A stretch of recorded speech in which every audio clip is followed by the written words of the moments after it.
Mabuhay, this is Bob from Love Beyond the Sea. I want to wrap up this three-part series on how you should know when you should break up with a Filipina. I married a Filipina back in 2015, very long distance, and you're going to spend some time talking to her first, and then you have to recognize, is this a person I should go thousands of miles away to meet and spend the money on all that? Do we have a future? Well, I hope it does work out, but here's some more ways to determine if it is going to work out, or looks like it is. Another one would be not being taken seriously. If you've been talking to somebody for a while and you just get the impression, something's wrong here, and I think what it is she just doesn't take me seriously. She's not on time. She's not focused. She doesn't remember things. She's not contributing to the conversation. I just, don't think that she's really taking me seriously. If that doesn't change after a while, it may be a sign to move on.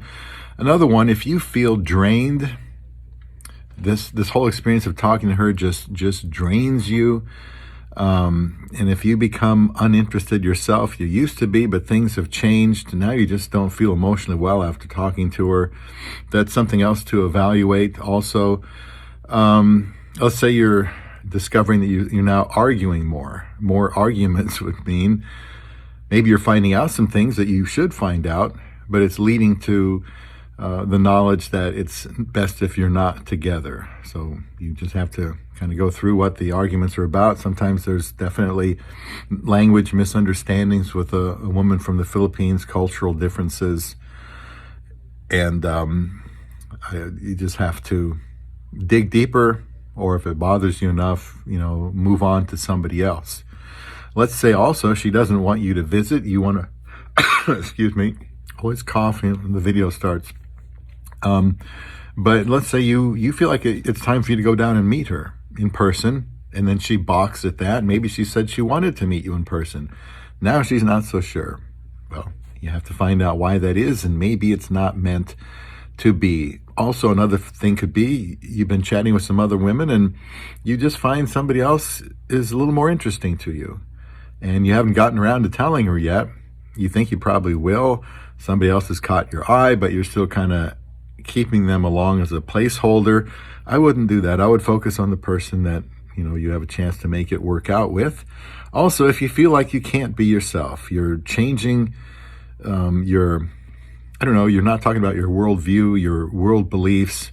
You're not feeling free to share your opinion, not being yourself. Well, that's definitely a bad sign. You shouldn't be pretending or acting a certain way just to keep her. If you are controlling and jealous, if that exists in you, then it would be time to really evaluate that where that's coming from. Otherwise, she's probably going to be breaking it up with you first. If you find that there's little interest in future plans together, and it's just kind of grinding along, you're not talking about visiting each other, not talking about your future plans, that would be a sign maybe it's time to move on. If this whole idea of video camming has become a chore, it's not pleasant, not fun, not enjoyable, you do it because you can, but nothing's really going anywhere, then if it's become a chore, it might be time to move on.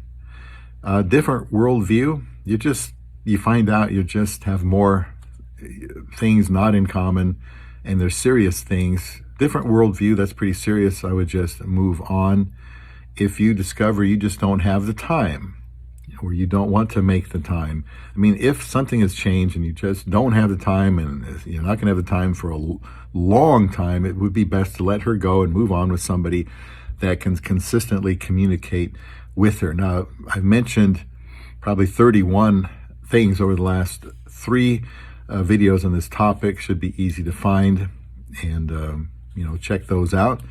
Check out the link tree I have above for some other resources. So by and large, I think it's best if there is a mutual breakup, and if there's some confusion about it, make sure you can explain yourself clearly, why you're moving on. It's just the respectful thing to do.